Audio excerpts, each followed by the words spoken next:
You know what I'm saying? Drop a like, leave a comment, let me know you're in here. We finna have fun tonight.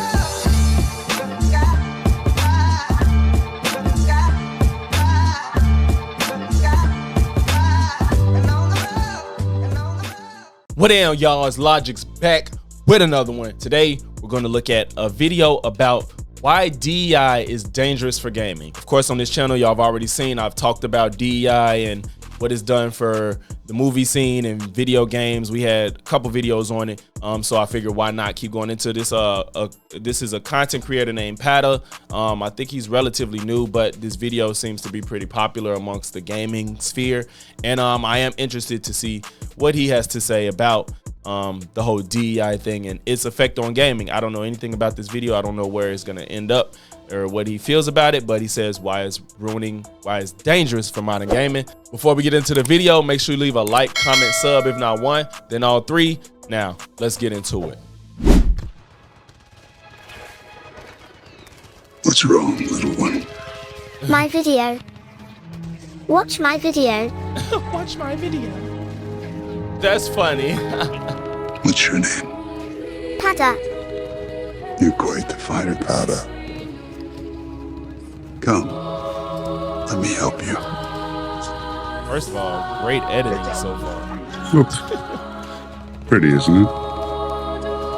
Perfectly balanced. This whole thing should be. Too much to one side. I missed it. This whole Wait, thing. damn it. I'm Pretty, trying to isn't read it? what it says. Perfect. In Asmon's audience is a good balance of incels and chads. Okay. Perfectly balanced. This whole thing should be. Too much to one side. Or the other. Here. You try. That is funny. Lord. Concentrate. This is funny. There. You've got it. Once you check your ass, there's a lot of mail in there. Thank you all so much for your incredible response to my last two videos. And also thank you so much, Asmongold, for the awesome encouragements. I'm gonna be honest, if this guy had 100,000 subscribers, I'd say that he deserved more, and he has 232. I definitely feel like it was a good idea to watch it. It was I think at this point he has like way more. Yeah, he has 22.7K, and when Asmon watched him, he had 200 and something. That's power of a big YouTuber. great video. I've really enjoyed the conversations I've been able to have with a lot of you, and the most important thing about this for me is the fact that I'm having so much fun making these videos.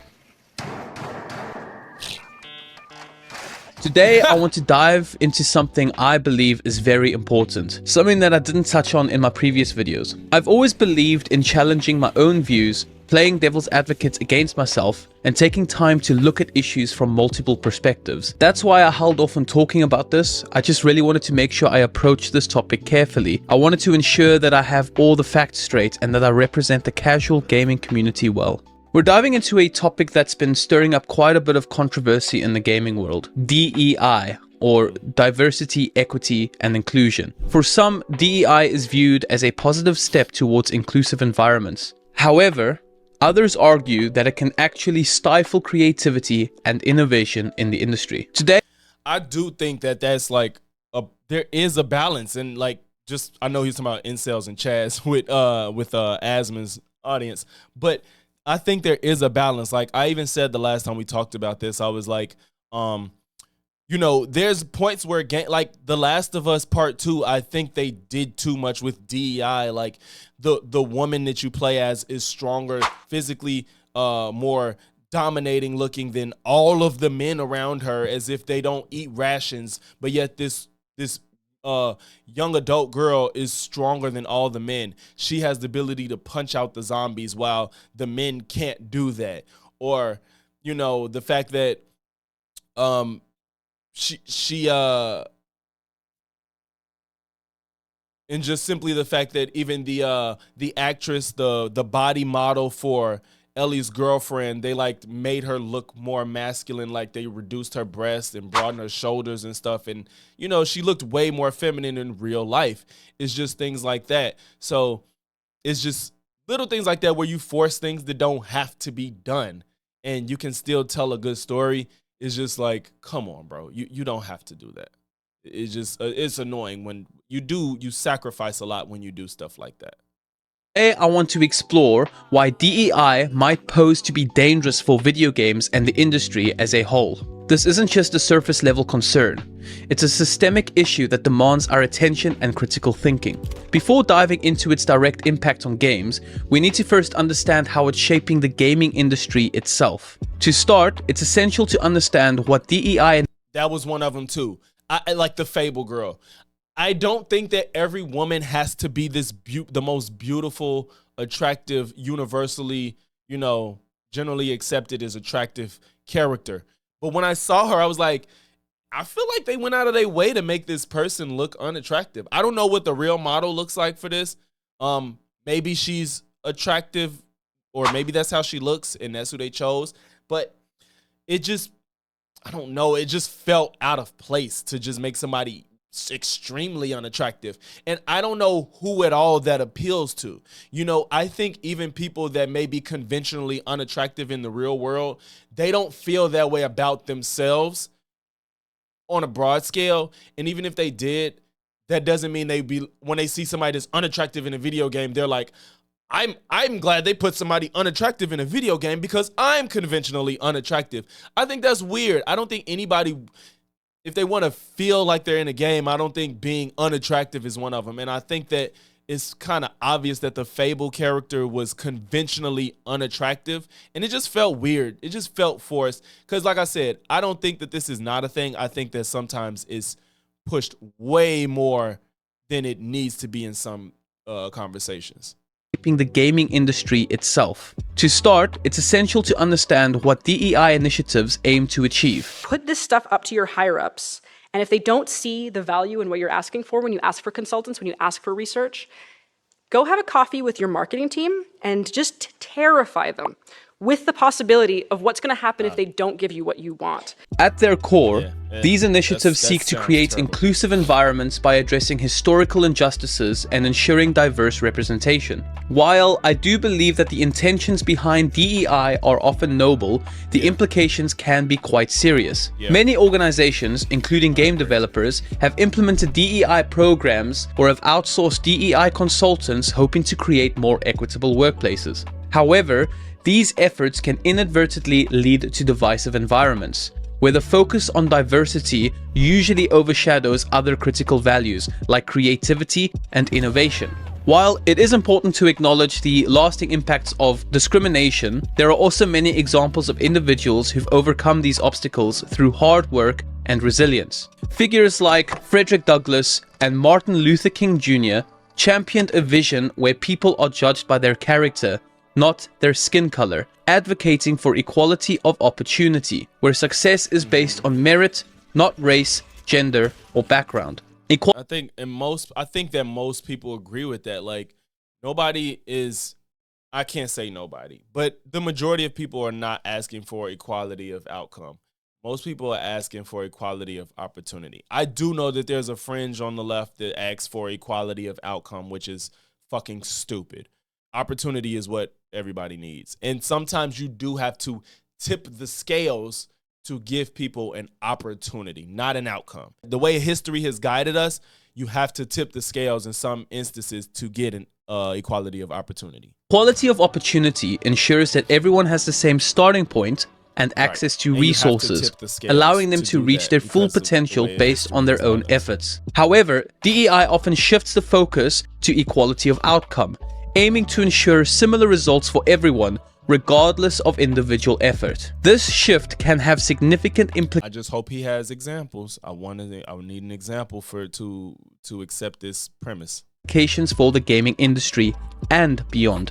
For instance, if game development teams prioritize diversity quotas over skill and experience, they may inadvertently hire less qualified individuals simply to meet those quotas. This could compromise the quality of the games produced and frustrate both creators and consumers. When the focus shifts from talent to demographic representation, the risk of creating a mediocre, less innovative product increases, as new ideas and perspectives may be overlooked in favor of fulfilling diversity mandates. I agree with that, but I have yet to be shown any proof that merit and accolades are disregarded for diversity.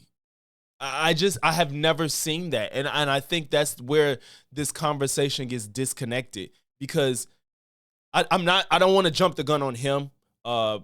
Maybe he's gonna present some evidence of that, but I don't, they say that, but I have never seen any proof of that. I've never seen any initiatives where it's like, ignore their credentials and prioritize their identity. It's just that you use the identity and then you make sure that the credentials come with it. That way it's a win-win situation. If their identity also is diverse, and then their credentials is at or above what you would accept, even if you weren't looking at their identity. To my understanding, that's what DEI is, and I've yet to be shown anything else. They just say like, oh, there's a gay person in this game, it's DEI, and it's like, really? You know, is that really a fair assessment? Because what if all the staff is white and they made the game? White males, and they made it, and there's a black lead character. Oh, it's DEI. It's like, well, does the game suck because they implemented it wrongly? Or does it suck because it felt contrived? Because a contrived character or way of playing a game doesn't have to do with who you hire necessarily. You can have all white, straight males make a video game and want to be diverse, but since they don't have anybody that's diverse on their staff, it actually makes the product worse. You know what I'm saying? So it depends. It all depends. I don't think it's that black and white. Historically, movements toward greater equality have often focused on improving access and opportunity rather than enforcing equal outcomes. Critics of the current DEI trend argue that by shifting to an outcome-based framework, organizations may lose sight of their original goal that so many incredible people have fought so hard to achieve: to provide a level playing field. Moreover, this emphasis on equality of outcome can create a backlash among those who feel that their own hard work and achievements are being diminished or disregarded. This tension can lead to division within teams and communities, as individuals begin to view one another through the lens of demographic categories rather than as unique contributors. In summary, while I do believe DEI initiatives are often well-intentioned, the shift from equality of opportunity to equality of outcome can have significant and far-reaching consequences. In the gaming industry, this shift risks compromising the quality of creative output and can create division among developers and players alike. I really believe that by focusing on merit and individual potential rather than simply achieving demographic targets, the industry can foster a culture of true inclusivity that celebrates the diverse contributions of all individuals. If you have a piece of glass lodged in your foot, it doesn't help for the doctor to just put a plaster on it and call you a bigot for not agreeing with him that this will fix the issue. The doctor needs to tackle the... I agree with everything he said, but I haven't seen any evidence that they're prioritizing identity over merit. That's my problem. And people are crying woke every single time a game has diverse characters in it, and 9 times out of 10 is not diminishing the quality of it. But I will say this: I don't think Sweet Baby Inc. needs to exist. I think that's stupid. Sweet Baby Inc. in and of itself needs to stop putting their hand in people's video, putting their hands or taking away people's money out of their pockets, or only playing ball when they do what they say. I don't think that should be a thing. I think that we're in a place now where most people are not racist, sexist, transphobic, homophobic. I don't think most people are, and I think that people have the ability to make games with diverse characters without anybody telling them how to do it. I think that they're capable of doing that. I believe that. The problem at its roots. And while I do understand and sympathize with the perspective of those pushing for DEI, the reality is that these initiatives can sometimes feel like that plaster, a temporary solution that doesn't address the deeper societal wounds. I cannot deny that the push for DEI at its core is often a response to historical and ongoing inequalities and the hurt that comes from real experiences of discrimination. However, we need to be careful that in our efforts to fix these problems, we're not just covering them up superficially. Real healing and real progress comes from addressing the systemic issues at their core. For me, I believe this means focusing on equality of opportunity. Hey, What Remains of Edith Finch was a great game. For those that don't know, that's what's on screen. It's a really good game. You should play it if you haven't. Education, economic empowerment, and creating a society where people are judged based on their abilities and character. With that being said, I strongly believe that DEI is doing a major disservice to itself and everyone it affects. By focusing on metrics like representation quotas or attempting to guarantee equal outcomes, Yes, and I think making quotas and shit for diversity and shit, that's stupid, because that compromises the quality of a game when you're trying to do that, and it makes it feel contrived. But again, I just want evidence of that happening. I just need evidence of that happening. DEI often misses the real issues. It risks creating environments where individuals are seen first by their demographics rather than talents or achievements, which ironically reinforces the very divisions it seeks to eliminate. Rather than fostering genuine inclusion, these initiatives can lead to tokenism, resentment, and a sense of unfairness, where some feel overlooked because their merits are secondary to fulfilling diversity targets. Ultimately, we should be striving for a system where people, no matter their background, rise based on their effort, skill, and contributions. I can't say it enough. I don't disagree with anything he's saying. I just need to see evidence of what he's saying happening. I need to see that. I need somebody to show me where somebody is literally being chosen for something and they are not qualified for it whatsoever, but they got it because of their identity or their race or something like that. I need evidence of that. People try to say, oh, Kamala Harris was a DEI pick. No, I think she's a perfect example of what DEI should be. Somebody that is qualified but of a different background. And it's somewhat different because as presidents, you kind of want to expand your base. You just two white guys running for president, you're going to lose a lot of voters by doing that. So you do want to stretch. Just like Tim Walz was a fucking DEI pick. JD Vance is a DEI pick because of his religion. So you're picking, as those things happen, you're trying to expand your base, which is kind of in a sense what they're doing. Kamala was a lawyer, a DA, a AG, a senator, then vice president, and got picked to be vice president because of her accomplishments to that point. But she also happened to be a black woman. It just helps him. He could have found a white woman with the same or less credentials, but people call her a DEI pick when she's one of the most accomplished vice presidents to date. One of the most qualified people to ever run for president to date. A lot of people run for president after having like one position or two in the government. She's worked all three of the governmental branches. She's worked all three branches. So people calling her a DEI pick is fucking ridiculous, simply because she's, if not one of the most qualified people to ever run for president. Anything less undercuts the very ideals of fairness and equality that DEI claims to promote. Now, how is this directly affecting games?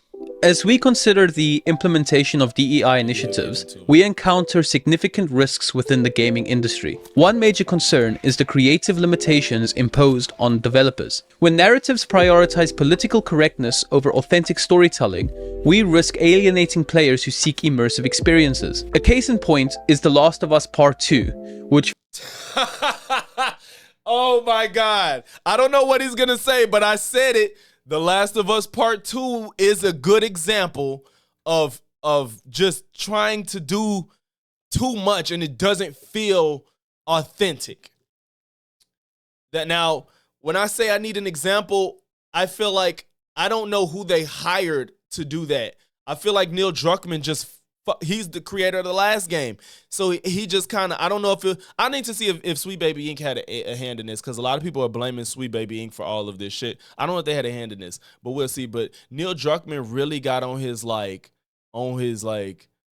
everybody needs to be represented type shit. faced backlash for its heavy-handed approach to social issues, leaving some players feeling that the gameplay experience was detracted by the messaging. And as I mentioned in a previous video, Battlefield 5 was like it just the heavy-handedness is the problem. It's not the pure existence. So call out the heavy-handedness. But I feel like people be Concord failed because it's DEI. No, Concord failed because it was a stupid game. It was a stupid premise, and they had a fucking and it cost you something where you could play better games for free. That's why it failed. That's my issue. Stop saying everything is DEI because it quote unquote fails, and you'd be like, oh, it's because of this. It's like, no, there's other reasons. People mad at what his name for the new Assassin's Creed, the black samurai, when he actually existed in history, and people are mad that it's a black samurai. Like, that's actually a representation of real life, of real samurai lore. I don't know the lore, but that's real lore in that culture, and I think Japanese culture. So just stop saying DEI because it just, if you scream it at everything, it means nothing. Was criticized for its focus on diversity in a historical World War II setting, leading to mixed receptions from fans. Again, the way this was done was quite heavy-handed. Instead of celebrating the incredible real contributions that women actually made in World War II, the focus shifted to portraying them in traditionally male roles, as if it was a more valuable way to recognize their efforts. I feel like those are the biggest two examples. It's always Battlefield 5, The Last of Us. Games that prioritize social agendas over storytelling. Now, I keep seeing people use Dustborn. I never knew. People use this game just like the last stupid-ass Andy Pants guy. I think this is the game he used. He kept showing videos of it. I don't know anything about this game. So Can fail to resonate with audiences, hurting both sales and overall engagement. It's crucial that we focus on merit and individual talent rather than identity. Promoting environments where everyone can rise based on their skill and hard work is essential for a thriving gaming industry. This approach honors the principle of equality of opportunity, allowing diverse voices to contribute without being constrained by demographic targets. When we celebrate achievements based on merit, we foster a culture that values innovation, creativity, and excellence over identity politics. An example would be the upcoming Assassin's Creed Shadows. Set in a rich historical context, the game promises an immersive experience. However, some fans worry that DEI-driven pressures could push the developers to emphasize diversities in ways that feel inauthentic to the setting. Instead of naturally weaving diversity into the narrative, there's a concern that these efforts might compromise the historical accuracy and storytelling depth that longtime players expect from the franchise. This tension highlights the broader risk that DEI initiatives can create, producing games that... What is he saying? But I think his name's Sasuke. Please correct me in the chat, in the comments if I'm wrong. I think his name's Sasuke. It's not Sasuke. Whatever that guy's name is, I forgot. But he's like real in Japanese lore. So what is the DEI that could have? What's the contradiction? What's the problem? Feel more like checkbox exercises than creative, engaging works. I think that's super creative. If every other Assassin's Creed has been a white man and some has been attached to some real lore and some not, and this one is, they're just talking about a black samurai that actually existed, I think that is creative because, for one, apparently, clearly, a lot of people don't know anything about it because they have a problem with it. So what's the problem? DEI is to truly benefit the gaming world. It needs to respect both the diverse talent involved in game development and the authenticity. And also, I think there's a disconnect when we talk about the people making the game or who's represented in the game. Those two conversations need to be had separately because doing them both is part of the issue. Is it about who's making the game or is it about who's in the game that's being made? That players value. Because Kotaku, which is a major player in gaming journalism, has been criticized for its overemphasis on identity politics and DEI-driven content. In recent years, their coverage has increasingly focused on social issues rather than games themselves. While we all know raising awareness about diversity is important, it is obvious that Kotaku has annoyed a lot of gamers who feel that the platform is prioritizing political... That's true. Kotaku does focus on that shit way too much. That's why, like, if you see on my... If you ain't sub now, go to my Logic's Lens. That's my gaming channel. If you ain't sub, you go ahead and sub up. I'll be uploading content on there soon. Yeah, I don't even reference Kotaku in any of my gaming videos. Agendas over authentic gaming journalism.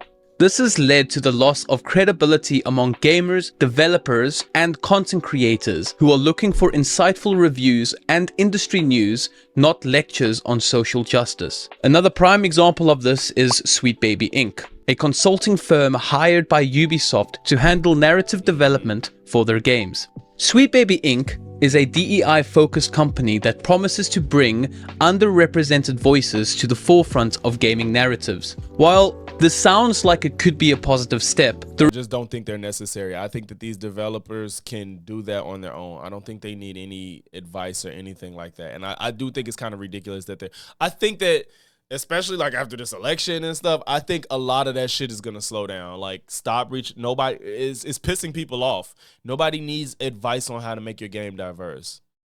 At this point, we get it. Like, we get it. The result has been that some of Ubisoft's recent games and upcoming games have faced criticism for feeling disjointed or overly politically correct, prioritizing diversity checkboxes over coherent, engaging storytelling. Gamers have voiced concerns that Ubisoft's partnership with DEI-focused consultants, like Sweet Baby Inc., has led to games that feel like they've lost their soul, catering to an agenda rather than their core audience. In both these cases, between Kotaku and Sweet Baby Inc., we see the direct consequences of DEI initiatives. When diversity is prioritized over narrative depth or gameplay quality, the end product will always suffer, and ultimately so does the gaming experience.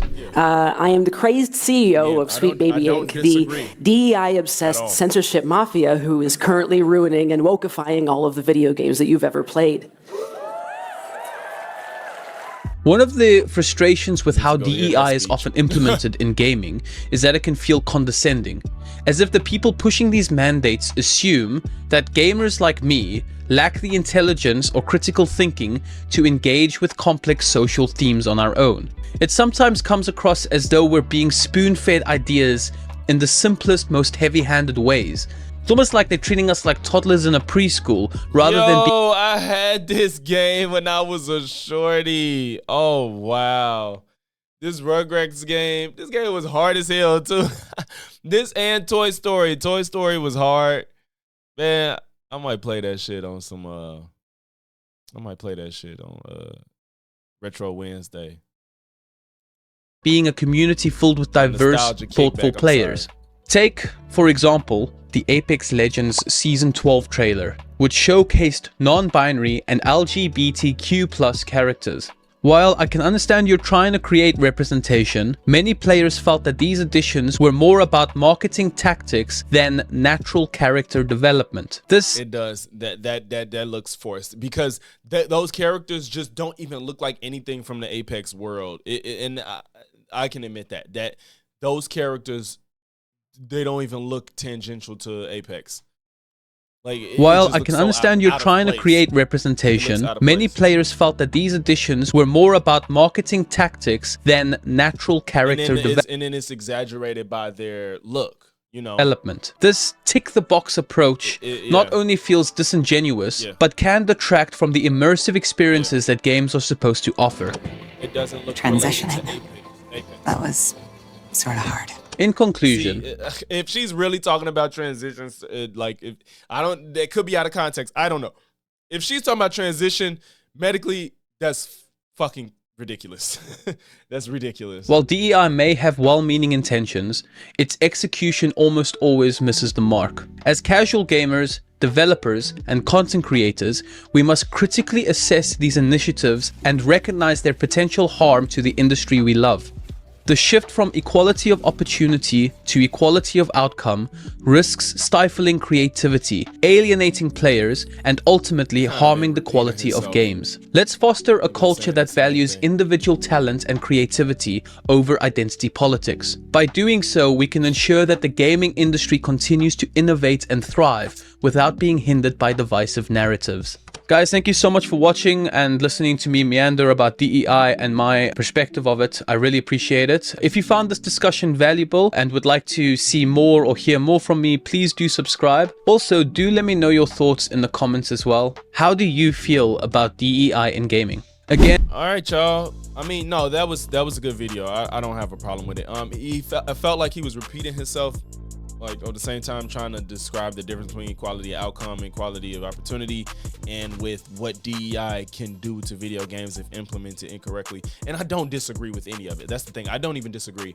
My issue with this DEI thing is that people are claiming bad games are bad because there's diverse characters, and I think there's a laundry list of like Suicide Squad and Concord and what else? I don't know. I think there's one more recently that came out. That people were saying DEI, or even like Star Wars Outlaws because the lead is a girl. It's just like shit like that. It's like if the lead is a woman, I'm sure if it's a bad game, there's reasons before the lead being a girl. So, and even people, as much as The Last of Us Part 2 was one of the biggest heavy-handed DEI games, yet people still, I love it. The reason I dislike The Last of Us 2 is because of its story, not because of the heavy-handed sexuality stuff and making women more masculine shit. That's like secondary to the story. The story was ruined. The story didn't make any sense, and that's my gripe with The Last of Us. And I think some people get off their hate towards certain groups just put that on games, and it gives them a reason to say like, oh, this is shitty because of DEI, when really it's like, I don't want to see gay shit in video games at all. I want to see as few black people in games, period. I don't want my lead to be a girl that's unattractive. Like, I think people just get off hate in some of these instances versus like the Apex thing I just saw, that looked really contrived and would turn me off too. The shit I saw in The Last of Us turned me off. But you know, everything isn't about DEI just because there's other elements wrong. You gotta shoot it at being a woman or gay or black or whatever first thing. But overall, that was a good video. I don't even disagree with the premise of the video. I just don't want people to call everything DEI when it's a bad product, or just because it isn't a straight white male, then it's DEI automatically. I've seen videos of people do shit like that, where like anytime somebody flashed on the screen that was not a straight white male, they said DEI, DEI, and it was like, that's fucking weird. That's fucking weird. If you don't want anybody to exist in anything except for white straight males, that's a problem too. You should not be alone. Holy fuck at the diversity. Why did you join the Brotherhood? Oh my god, the diversity. People are going to come after you. To disagree on how. This is no thanks. I'm done. I'm out. Hey. So nonetheless, shout out to Patty, I believe. Yep, Patty. And that was a great video. Probably watch the next one depending on what it's about. But if you made it to this point in the video, make sure you leave a like, comment, sub. If not one, then all three. And I'm going to catch y'all in the next one. Peace.